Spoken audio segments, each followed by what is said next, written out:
Mr. Bhaskar Bhat, ex-MD of Titan Industries.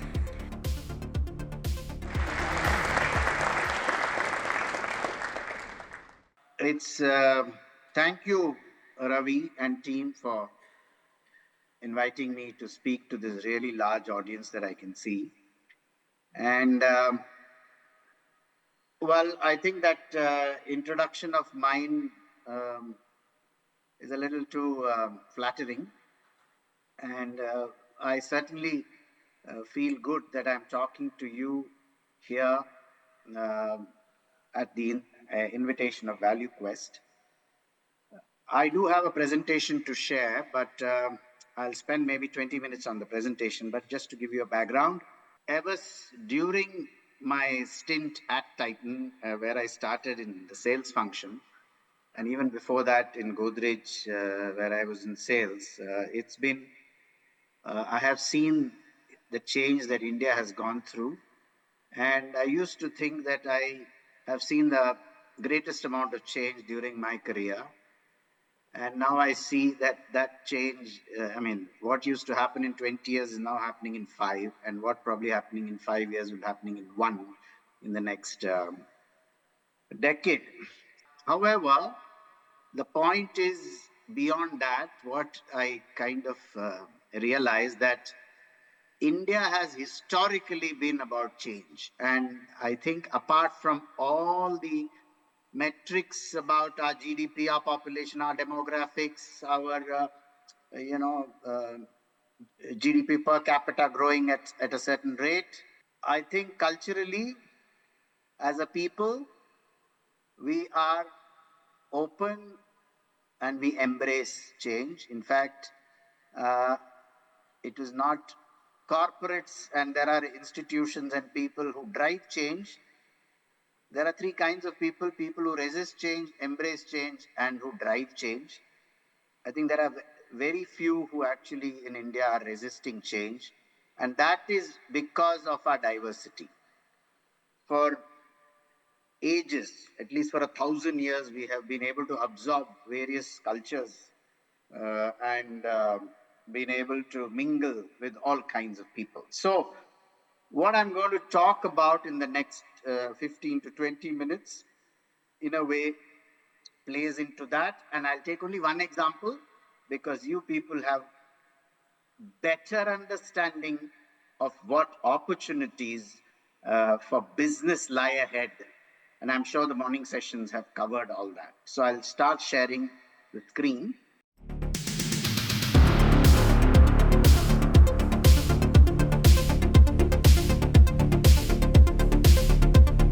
So Inflexion is the theme here, and Value Quest is the company. So I did some of my own thinking on the subject matter of investing. So here's something I have put together in terms of,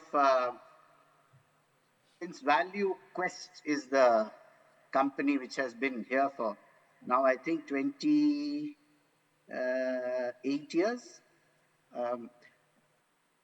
Value investing, in my opinion, is an investment strategy that involves buying securities that are considered undervalued by the market. The goal of value investing is to purchase securities that are trading at a discount to their intrinsic value, and so on. Value investors typically look for companies with strong financials, stable earnings, and a good track record, and so on. Value investing is often contrasted with growth investing, which focuses on buying securities in companies with high potential for future growth, even if they are currently trading at a high price, and so on. Some of you who know me in the audience must be wondering where is this new knowledge that Bhaskar Bhat has acquired to be talking about value investing. I didn't. This was the output of ChatGPT. So these are not my thoughts, but I just thought I'd wake you up by telling you that my entire presentation could have been ChatGPT, but that much I won't do. There are some of my own thoughts, definitely. So here goes. I've divided this into 4 parts, and I wish to take only one sector, but to prove a point about what I think not is happening, but how I think we should unpeel this onion called India opportunity. So the first three slides, I think all of you know every bit of the data and perhaps more about that, but we have picked a few, and I must give credit to my colleagues at Tata Sons who have helped put this together. So what is India inflection? The trends that matter. I think one of the subjects has already been covered, but these are some, apart from the 3.12 trillion GDP and the technology boom. I think the technology boom part that I want to share, and now I think everybody is aware of the superiority of the Indian tech sector in producing what is relevant for India and the masses in India. The national tech stack of everything, identity, payments, tax systems, bank accounts, is a game changer. And I have just come back from a trip abroad and I am going again next week. And I can see it for the ordinary man or woman on the street, how different we are. In fact, at some places, even today in Britain, I've had to pay cash. The other side insists that it should be cash. The point about this from business point of view is that at least the cost of entry today, because of the tech stack and the networks that have been created and the micro organizations or even mini organizations that have come up as service providers to new businesses, have brought both the time to market and the cost to market on the support systems much lower, and of course time to market much shorter or great agility. And I also therefore give credit for this for the extraordinary growth of startups in this country. Uh, starting a business was kind of thought to be a very complex affair many years ago, not so long back. It's getting easier and easier, but we have some way to go. Renewable energy, I think it's been spoken about in the previous sessions. The demographic dividend, urban per capita income, well, you can see it's more than doubling. And the best part, which is what my story is going to be, a significant part of our GDP is going to be private consumption. This is where the so-called, in marketing terms, what are the differentiators of India? This is the differentiator. Because it's private consumption and because of the massive change and the embrace of change that Indians are willing to adopt, the exponential growths that we're going to see, and we are already seeing. When I'm on the other side as a CEO, I take credit for all the growth, but there is a tailwind which is actually if you don't grow, you're doing something seriously wrong. Something seriously wrong. And 1 in 2 middle class by 2030, and the highest year-on-year demand growth in power in 2021, on par with China. The other small bit that I want to share, which is apparent in most of the companies with which I am associated, is companies are taking advantage of the shifting supply chains, the alternative to China for reasons that you are all aware. Rising urbanization, but more importantly, behavioral shifts. It's a wonderful place to be. And I have seen this, we are not just a this or that country. We are a this and that country. We will have online as well as brick and mortar. I have not seen till now a significant collapse of any brick and mortar business in this country in terms of closure because of online. The closure may have been because of their own reasons, not because of the customer. And therefore, this coexistence is going to be there for a long time. I'm not going to be able to predict or forecast. I hope it never ever. I think this coexistence is going to continue. 43% online shoppers are women. Small towns and our own experience in Titan with the Tanishq brand and the other brands as well of the growth in small town. Actually, they are no longer called small towns. They are all urban, urban in their behavior, and practically no difference between aspiration in the cities as well as the so-called small town. So it is illogical to expect that demand in those towns will be lagging behind, both in terms of penetration of a lifestyle category or scale, because if the aspiration is equal and the ability to meet that aspiration is available, then why should it be any smaller at a per capita level? If I were to take per capita consumption of jewelry or higher end vegetables and so on and so forth. The greatest contribution to value growth from small towns is going to come from in the near future from the small towns. And of course, new ways of living and working in the post-pandemic world. 46% of consumers list good quality and 39% good purpose as key factors in even grocery purchase. So, as I said, the only thing that holds back a corporation from growing can be its risk appetite. So, the last bit on value investing, I spoke to you about all those things that ChatGPT told me. All those three articulations to me sound like many versions of the same dish. Do you know that, what you have in Mumbai called Pani Puri is called Golgappa in Delhi and Puchka in Calcutta?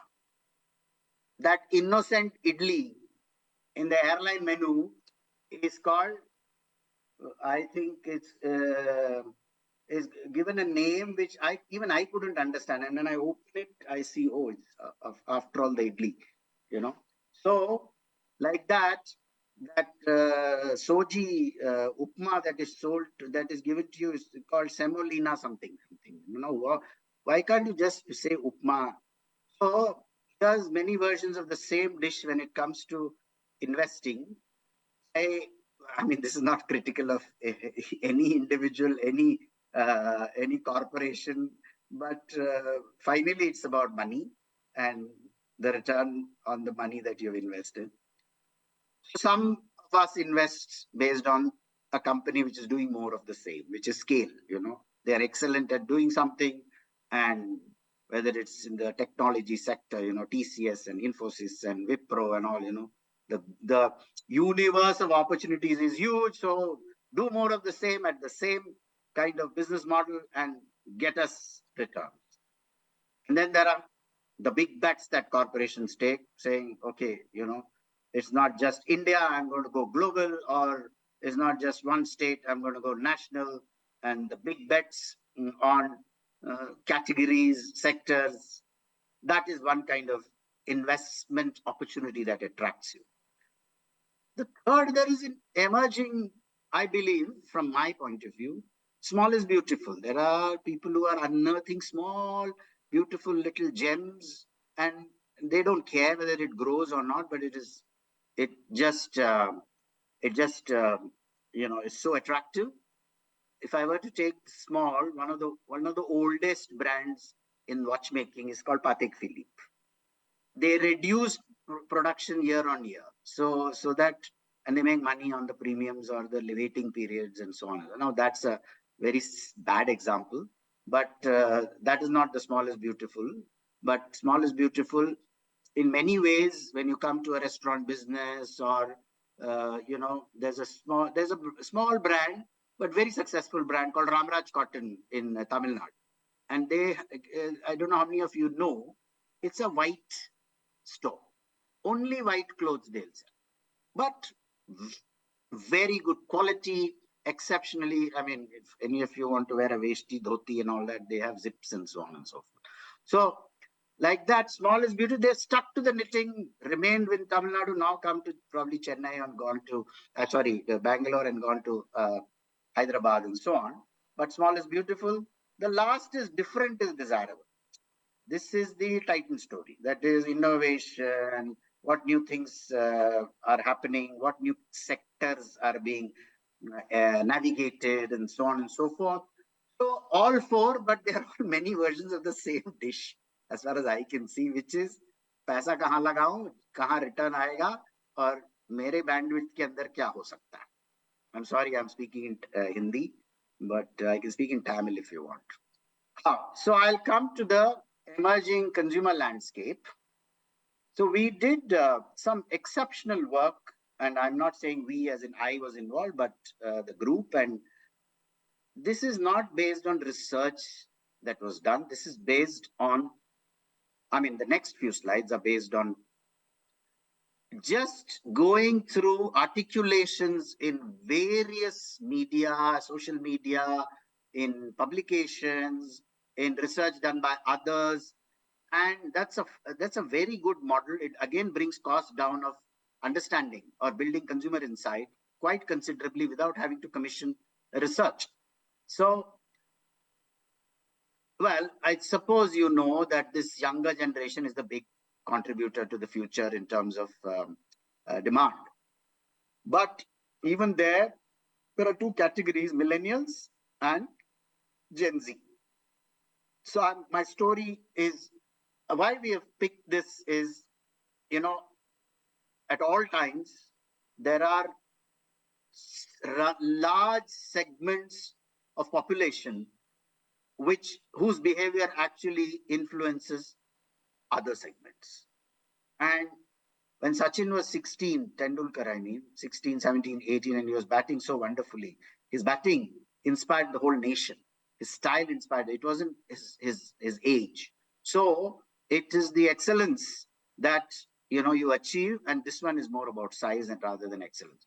So the millennials are defined as those who crossed the millennium but were born just before the change. Well, in our definition, 34% of India's population, and 27% is defined as Gen Z, 44% working part or full time. However, you might think that their behaviors are the same. And this is where unraveling behaviors and trends is so important from an Indian context when, as I said, change is what we are exceptionally good at embracing and imbibing and incorporating and being very comfortable with change because of our diversity. So here comes, which is the difference between the Gen Z and the millennials in everything. While they are neighbors in terms of age profile, their defining features are at odds. They're not at opposite sides of the opposite poles. And we have just discovered a few. I don't want to go through every one of these points, but how they think about, let's say, the second one, which is the ladder of growth.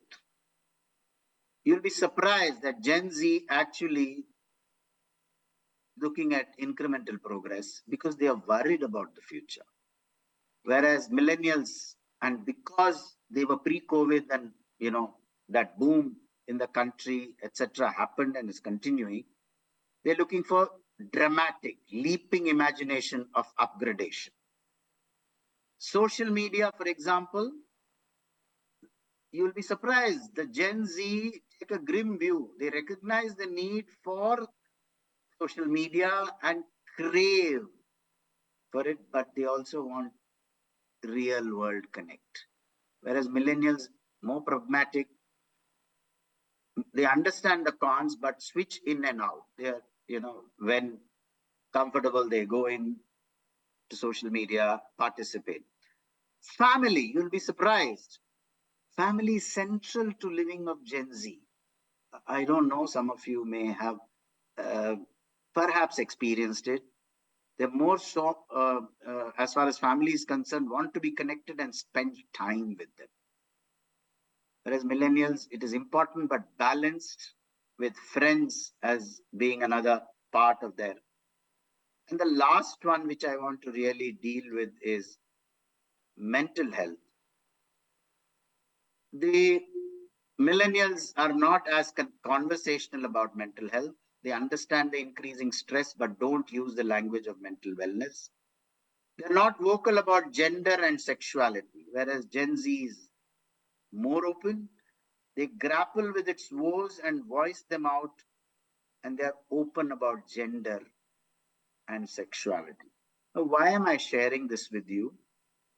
The These are maybe very theoretical, higher order, and so on and so forth. But the when you dig deeper and deeper, you understand how not just to communicate with these, how do you build products, services, um, experiences for these large segments of consumers. I'll take one example and I'll quickly take you through that in the luxury space. And this is not necessarily luxury because some of the names you'll see perhaps don't, trigger luxury in your head. So I've just taken luxury because if you take any category, certainly in the consumer space, much of this applies. The uh, luxury is about 550,000 crores, as a market size. By 2025, we expect it to be that size. Very large, growing very rapidly. For a while, it didn't. And it's been influenced by, at least in certain categories, by not by Indian brands, but Indian brands are emerging. If I were to just take, there are two large notions around luxury, and we have taken it out of visuals, shown visual boards to people in various parts of the country. And it's the, the idea in people's minds, the visual idea is that luxury is flashy, extravagant, and hedonistic. The lines between experience and imagination often get blurred, and consumers tend to mix brands from the two worlds because they cannot define. If you asked an ordinary person, unless you are actually a regular buyer of a Patek Philippe or a Rolex, you are actually, when luxury is spoken to you, for you in your relative world, a luxury may be a brand which is just more expensive than the one you have actually bought the last time when you went to the marketplace. Consumers know that the only thing they know is luxury is special, but they are unable to articulate the difference or the specialness of luxury. So, a few things which are reality about luxury is it is about the quality of the product. And these are some articulations, I don't want to go through them. And it's also about the quality of life. A small example, articulation again. I used Apple CarPlay for the first time in my car after years of constantly using Android Auto. Couldn't ask for anything better, honestly. CarPlay is so smooth. So these are experiences rather than just product quality or brand image related articulations. And American Tourister, for many of us, we may not call it luxury. Max, certainly, but American Tourister, it's about quality for some. Of course, this is self evident. Luxury is status signaling. So, therefore, the other side of luxury is unbranded is equal to local and therefore less worthy. Expensive and premium product, Gucci, Louis Vuitton, and other brands, these brands have status. These are luxury brands and everybody wants to have them. Having arrived, of course, this is something, it evokes emotions ranging from confidence, self-worth. So, sporting a luxury product is about announcing to the world that you have arrived. But there are barriers to luxury. This is where I want to spend a little time. And I go back to my articulation about Gen Z, millennials, and so on. Much of this for every category applies. There is a need to change who we are. If you have to embrace luxury like Indians want to, there is a sense of intimidation and fear of humiliation and a loss of sense of self. This is from listening in social media that you can see Tom, cat, when I went to a Chinese restaurant for the first time and they gave me chopsticks. Imagine the sense of humiliation, and you got your board of directors or whoever sitting around who are so familiar and can use the chopstick. You don't even know which side of the chopstick to hold. Demands overall upgradation. Luxury expects an improvement in all other aspects of life. It can't be just one Rolex watch that you sport and then you have a t-shirt and you have a kurta or something like that. I don't know. I mean, you have to be very confident to be able to carry off, a panerai on your right wrist and khadi kurta. You know, khadi kurta actually is luxury in my opinion. If you want to live a luxurious life, then you should have BMW Merc. You must have a Rado watch and wear Gucci clothes. This is a woman in Mysore. There are barriers to luxury, and unless you dig deep and figure out how you can remove the barrier, because luxury companies have only pushed the agenda on differentiation, exclusivity, product quality, experience, all that is the plus of luxury, but there are barriers. And there is satisfaction with what I do, worth my choices deliver on my requirements, and functionality determines my choice.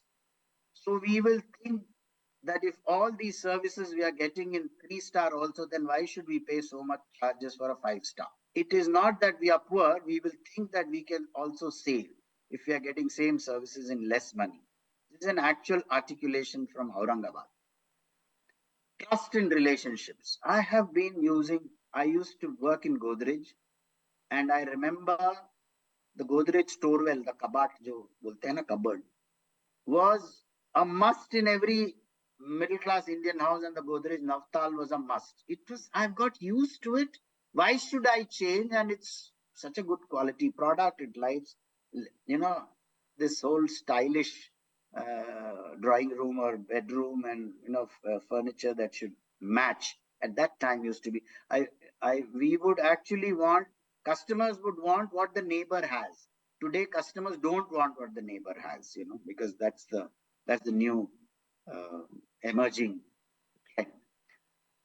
High apprehensions to switch. Samsung, Parley, Maruti 800, all these, are being quoted. Old things increase trust. You trust a neighbor of 10 years more than a new one. This is an actual articulation. So I just thought I'd share this with you. The last one is discomfort in purchasing something that reflects a separation from one's social circle. Low motivation for upgrade if it is incomprehensible by one's immediate circle. I guess you understand that. If a person lives a luxurious life, the person gets an attitude. He goes right from ground floor to the top floor. He gets an attitude like, I have become rich or I have become this or that. So, from a good father and responsible professional to a boastful person who indulges in luxury. Here's one example of one brand which has dealt with this. It's called Yves Saint Laurent. Yves Saint Laurent Hello. Beauty YSL's line developed an inclusive beauty range that aims to speak to Gen Z's in Gen Z's language.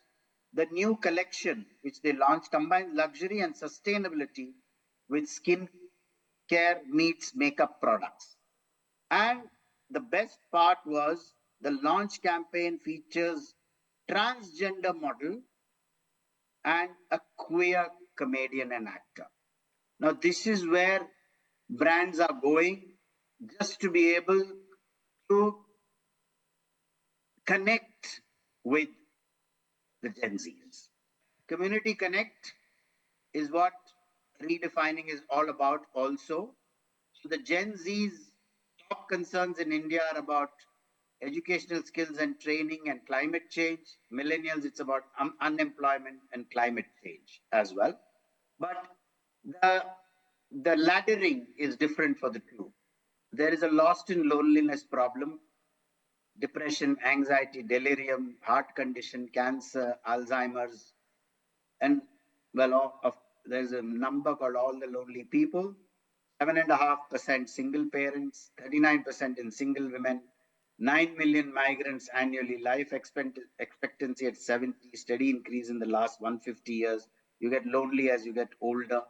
and so on. These are some of our findings from uh, social media, and to address that loneliness and wanting to remain connected, brands like Spotify have introduced functionalities where you can share and you can let people know what is the kind of music you are actually listening to. And here's one example from Bali where community living, this is travel, where this brand has set up in villages and worked with villagers in hospitality. So you actually live that experience of the village, contribute to the village, participate in the village, and live like the villager, but obviously, in a slightly different, more luxurious environment.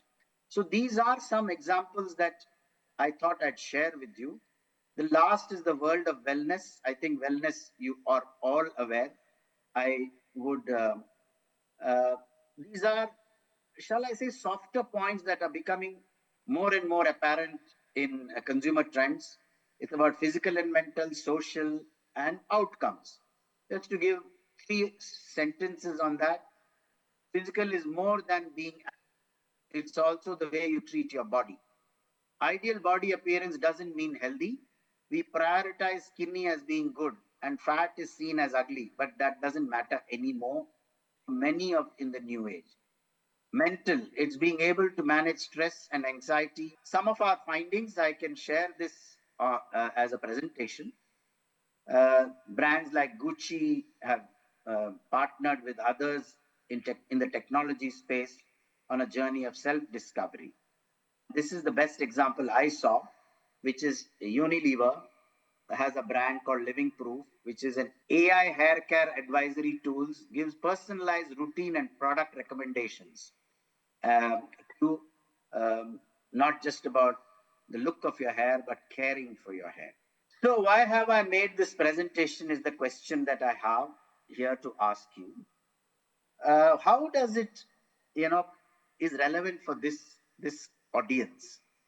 And I make a very, very provocative statement. That is, if I were to look at this slide and look at every one of these issues, concerns of Gen Z and millennials, education and skills, climate change, unemployment, mental health, healthcare and wellness, sexual harassment, economic growth, each one of these is an opportunity. Don't get me wrong to say that sexual harassment is an opportunity. I will tell you in a minute what that opportunity is about.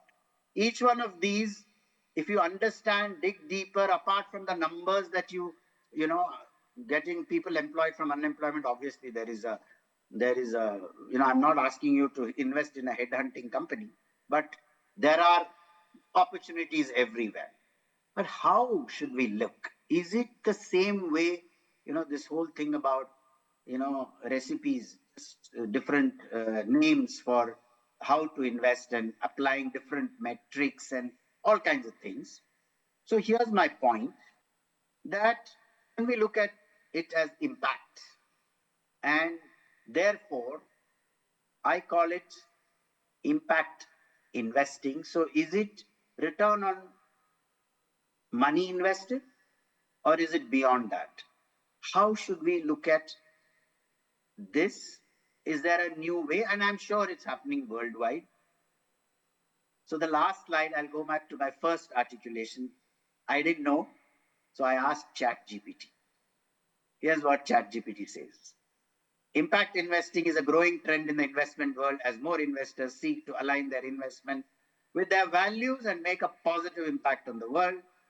And they also exclude certain industries or companies from investment portfolios based on ethical concerns. Well, uh, ladies and gentlemen, I just want to close this by saying that I am not sermonizing here as to what you should be doing, but the world is becoming a more responsible world, a more demanding world, a more green world, for whatever reason, and the reasons are evident to us. And is there another way in which businesses certainly can look at how they grow, how they call themselves successful and profitable, and how you would like to personally invest? Thank you and all the very best.